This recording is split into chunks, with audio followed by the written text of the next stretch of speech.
Yeah, hi, it's me, Big Ugly Jim, your smallest of the small streaming Andes. So I think I want to talk a little bit about oil prices. I am by no means an expert in oil prices, as I am by no means an expert in pretty much anything. But I know some stuff, and it feels like people don't know some stuff anymore. Quick quiz. Who sets the oil price? It's you can put a 1 in chat if it's the president or prime minister. You can put a 2 in chat if you can say OPEC. You can put a 3 in chat if you think that the answer is global supply and demand.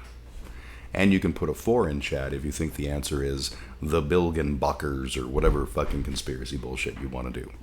I'll give you a second to put your answers in. Not that anyone's going to, but I like to dream.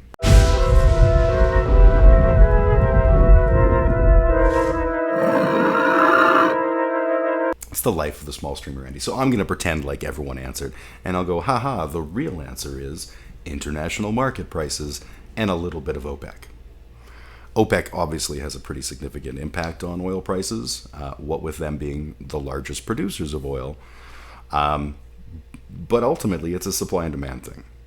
If there's lots and lots of oil and less people are hungry for it, that sweet, sweet oil, then the price is low.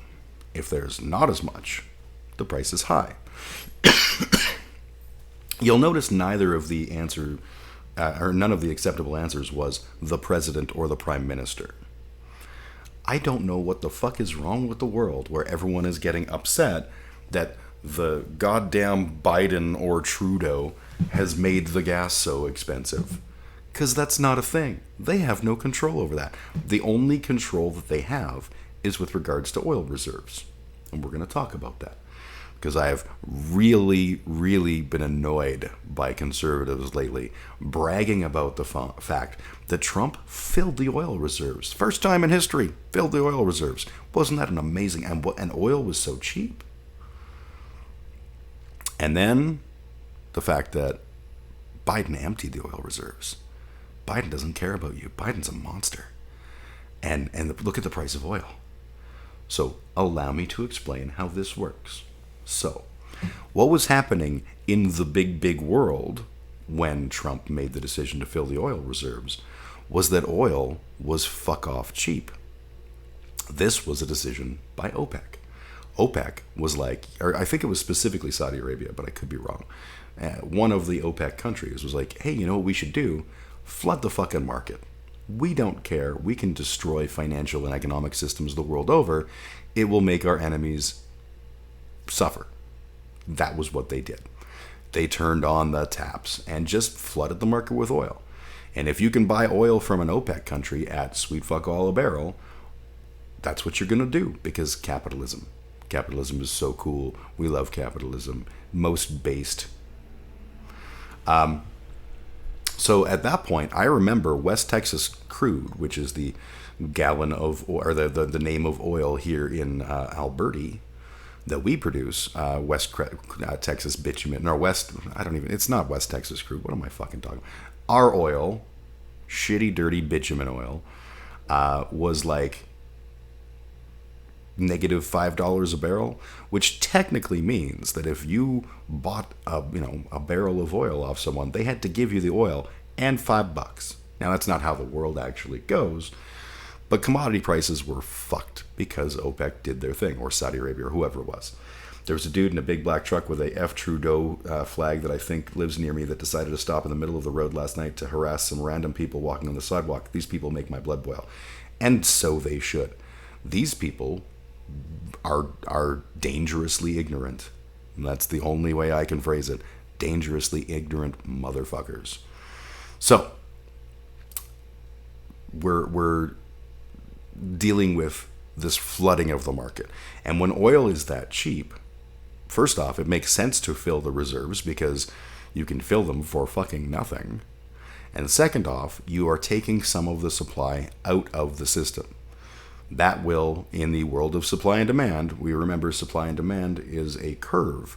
And what you want to do is control the amount of supply and the amount of demand so that you can have a decent price point. If you lower supply, demand will go up. And by pulling oil off the market, they were in some small way lowering supply. So that was a fairly ineffectual move, but not a terrible one because it made sense to fill up the reserves. So I'm not saying Trump did a bad thing. I'm saying Trump did the obvious thing. Like, oil is nothing. You have to do something. You have to, in some way, be able to say, like, I care about this and I'm doing something about it. So we filled the reserves. Yay us. Way to go. Fast forward a bunch of years. Saudi Arabia is not flooding the market with oil anymore. Oil prices have gone up, and a combination of oil company scoundrels making record profits and global supply chain interruptions and any number of other things that all factored into the global picture caused oil prices to go up significantly. And what did Biden do? Well, he released the oil that was in the reserves. Because again, you have a low supply and a high demand. You want to increase supply. So he increased supply ineffectually, but in the same sort of fashion that was the justification of Trump putting the oil there in the first place. It was the right thing to do. It was a almost non-existent blip, but it's what you do. This is not a thing that's specific to oil. We do this with dollars, right?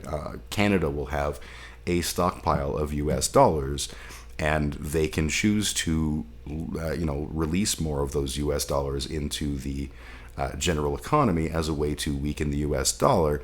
It's all sort of, held in a series of checks and balances, and you can't just like flood the market with your enemy's currency and destroy them.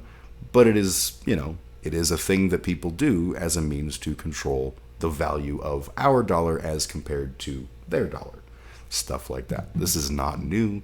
This is not revolutionary. This is not even difficult economics.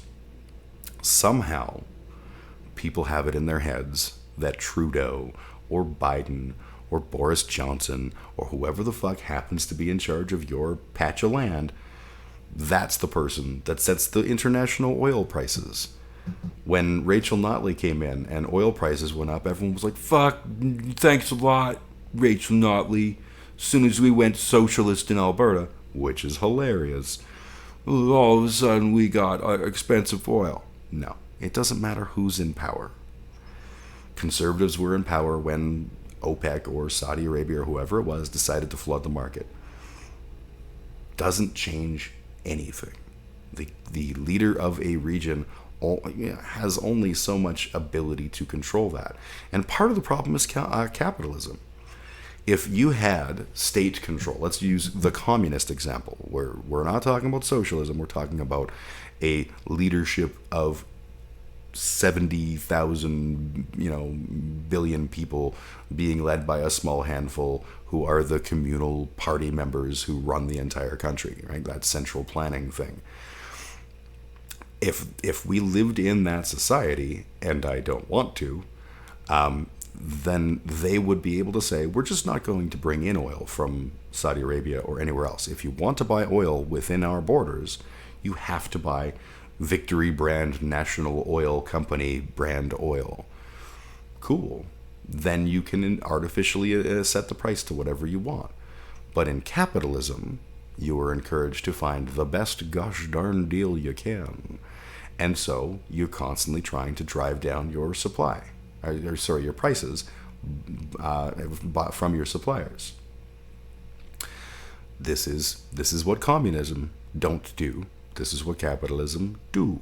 Neither one is the right answer. That's why I personally, until we can evolve as a species, I think we're kind of stuck with some degree of democratic socialism. But I would like to see us get to a better place. But yeah, people don't understand things. So the fuck Trudeau crowd are angry because the world isn't perfect, which I get, and I'm not being dismissive and shitty. They are angry that the world isn't perfect. Totally get it. It's not. That means that since the world isn't perfect, someone has to be to blame.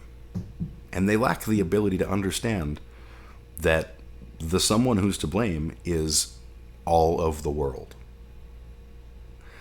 Oil prices are high because we have a high demand for oil. We have a high demand for oil because we have a large amount of industrialization around the world, and oil is a key component of that industrialization. Petroleum oil isn't necessary for that. You could use biofuels for greases and lubes. You could use all kinds of options, alternative energy, etc., etc. But we have not. We have focused on how cool the oil is because it's easy, because we had a lot of it. The Western Canadian Sedimentary Basin is running out of oil. That means we will not have oil. We should be, if we were smart, investing heavily in alternatives.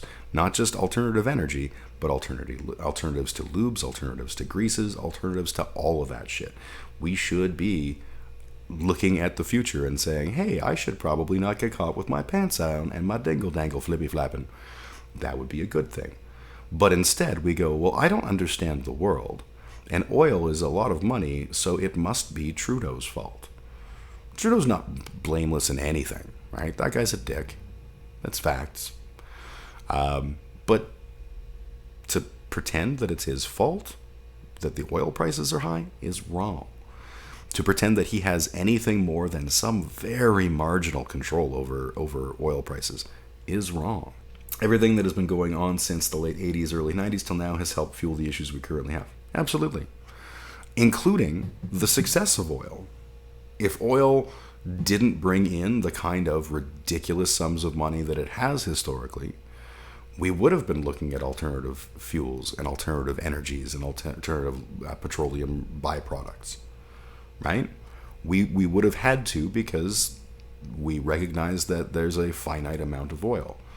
But the combination of we've made a lot of money and the people who are making that money have no vested interest in changing, add to that social conservative philosophy and that, oh my God, the one Christian paper that came out that was like scientific paper that said this one well suddenly was expected to be tapped and suddenly produced oil. Therefore, the only possible answer is that God will always give us oil. That's done some damage, right? What we have is a system where we are a democracy in the weakest of senses.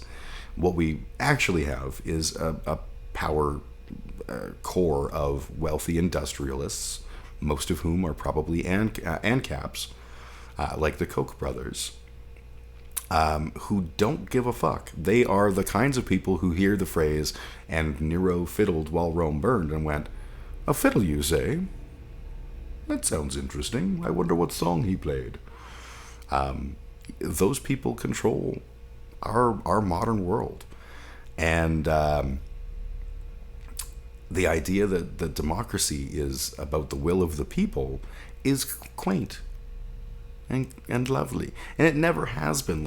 Our current system of democracy is absolutely, we all get a voice. We all get the ability to vote for a leader. And your voice gets diminished in the sea of others voting for that particular party in your local riding or whatever. And that voice then gets diminished in the overall representation of government. But the real diminishing of that voice comes when the government that we elect goes, yeah, we said these things, but, you know, I was watching a thing today, and they were talking to Obama, and they were like, how do you protect Roe v. Wade? And this is when he was running, and he was like, the first thing I will do, I will sign the Freedom of Choice Act into law. And then a couple months later, they were like, so, freedom of choice law. And he was like, yeah, that's not a high priority for me. Because it wasn't. Not because he didn't care. I have no idea what he felt on the subject. I could not tell you. But I can tell you that the people who pulled his purse strings, they had a vested interest. There's a lot of talk about how all of this stuff has been like decades in the making. This is the long game that started with Reagan and started with the Falwells and all of that. And it's phenomenal. It's phenomenal to see it paying off for them. It's gross. It's awful. but amazing. Also, water consumption. I watched a report on how basically all the water usage predictions have not only been wrong, but were skewed. Sorry, my old eyes were skewed from the start with the idea of just being able to add fictitious water to the count.